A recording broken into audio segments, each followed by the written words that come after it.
Hey, what's up? I'm back, and this is my third Dinobot restoration project. This is G1 Swoop. Now, as all of you know, Swoop is probably one of the rarer and definitely the most fragile of the Dinobots. He was fragile when I first got him. This is my second Swoop I ever got. First one I got, I broke him in, I don't know, a week. I mean, he was just that fragile, but from the learning experiences I had with the one, I took precautions with the other.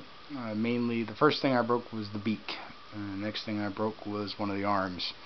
And if I transform him on camera, or off camera, I mean, who can blame me for that? Because, as everyone knows, Swoop is a fragile bird indeed. Now, I'm not going to pick him up just yet. I'm just going to pick up the camera and give you a little overview of him. So, just a moment. There he is. Pretty sweet. I'll put the camera back down. Anyway, what I did with my Swoop when I restored him is some of the stickers were so thin. I just covered them. I just cleaned them off as best I could and just relabeled it. Some of the stickers were sold, and I didn't want to take off the chrome in some areas because it's he's very dainty and very fragile. I did all the restoration stickers. I got the stickers from TF Kindom.com. They're a great place to get stickers for your G1 figures, and they're very good to do business with. They're very nice people. You can either go to their website at tfkingdom.com, or you can also find them on eBay. They do business there a lot, and that's how I found out about them. But anyway, let's get to the figure here. I'm going to take off the missile launchers because they tend to shoot, and they're they fire all the time, and it's a pain in the ass. So just hold on a minute. Yep, see, like I told you. I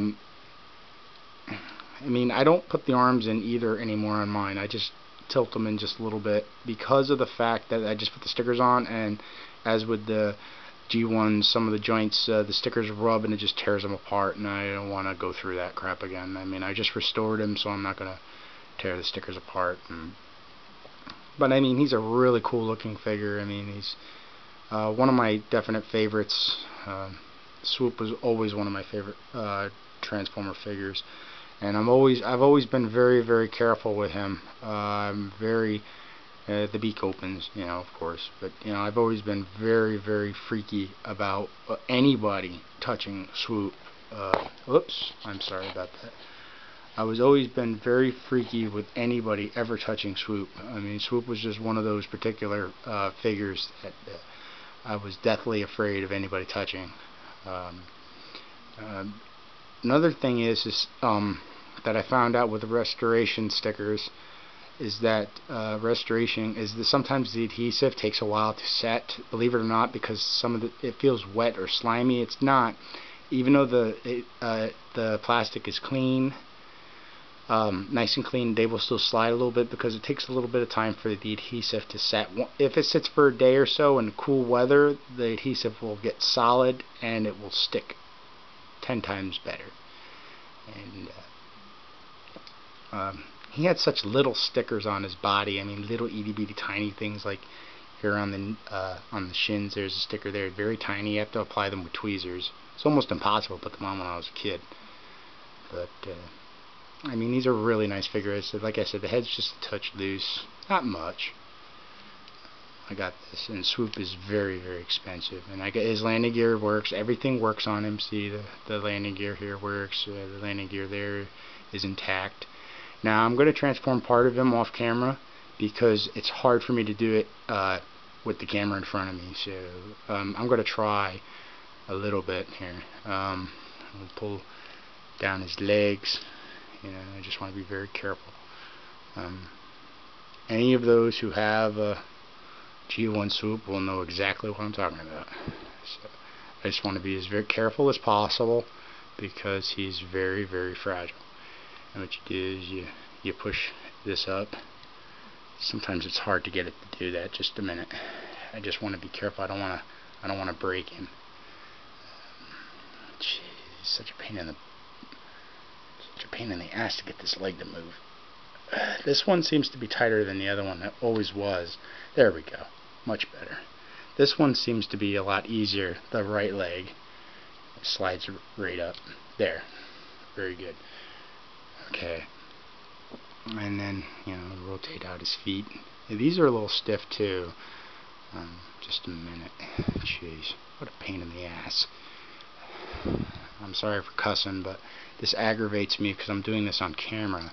And I don't want to make an ass out of myself. I'm just starting to do transformation reviews with that. I usually do them just showing you the figure of what I have and all the modes or whatever, and that's it. But now I'm starting. I really wanted to try to do transformation reviews to make the figure. So I can, like Optibotimus or Emgo or Rizal, another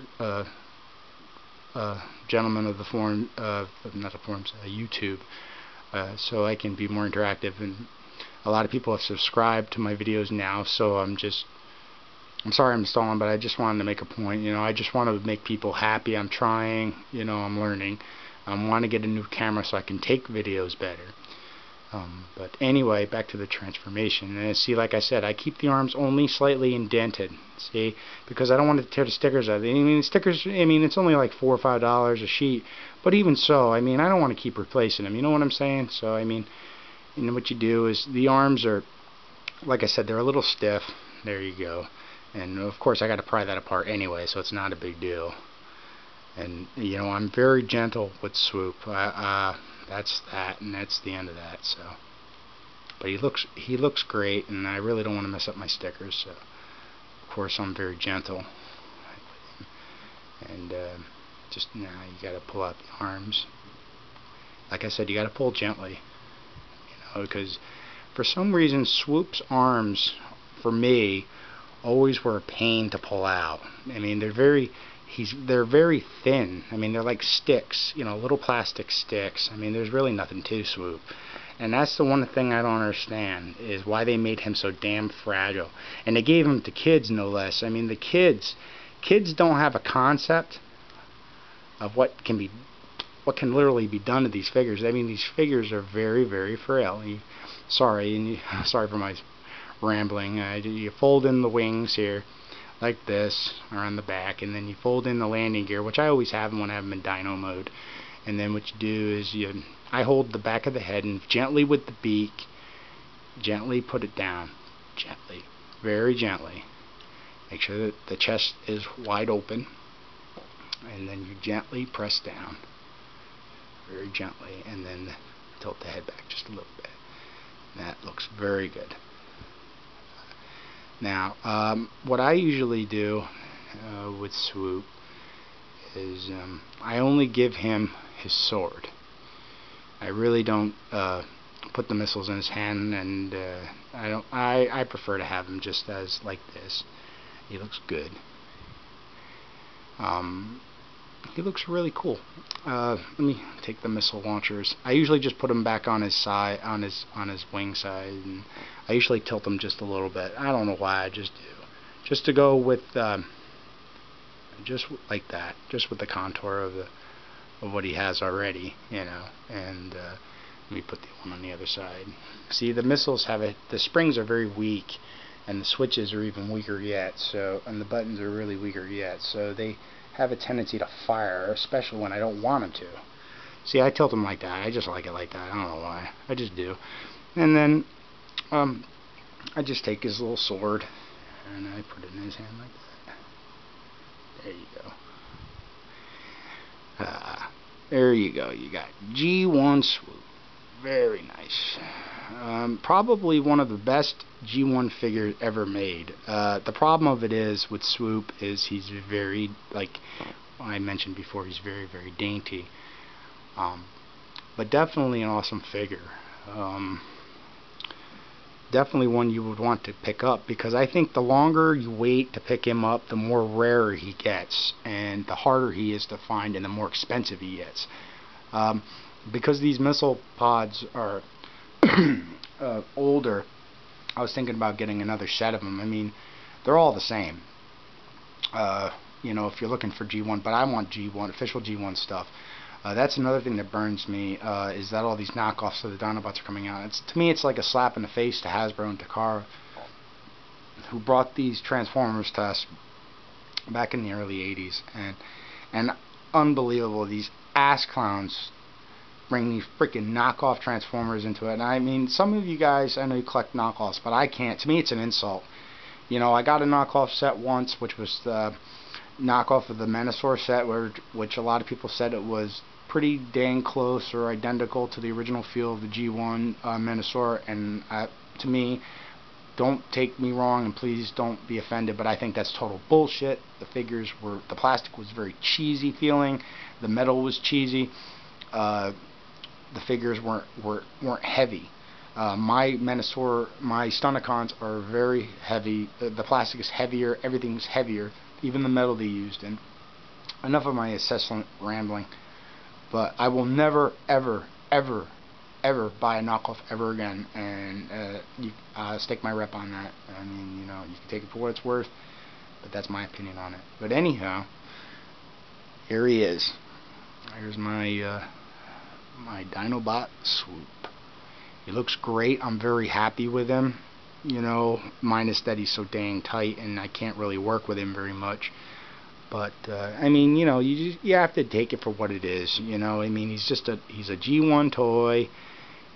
He's an old G1 toy at that. But I mean, he's just a great figure. I mean, just great. I mean, it cost me, I think I paid $125 for him. I think the stickers were crap, but the figure's in great shape, as you can see. I mean, he was in really great shape. No paint chipping, no nothing. I'm thrilled with him. I hope you guys like this video. I'm really trying to make everybody happy, you know. If you like my videos, please subscribe, and you should go over to TF Kindom and check out some of their stuff. I think you might like it, and you can also register there and create an account so you can get stickers and hopefully hopefully you guys go over there and check them out. I mean, it's definitely worth I mean, they're not as durable as the Repro labels, and I'm glad they're not, because it takes a little more love and a little more they're not as, the material they use is more like the original G1 stickers. They're more paperish, you know, but the adhesive is very strong, and to me it gives me that G1 nostalgia of when I was a kid. That's one of the reasons why I like going there. But if you you know, want stickers and you want them at a good price, and they take good care of you. You know, if something happens, they will replace the stickers should something happen, because it does happen. But anyway, that's enough of my incessant rambling. I hope you liked this little review. Take care, and I'll catch you later with another review. Bye for now.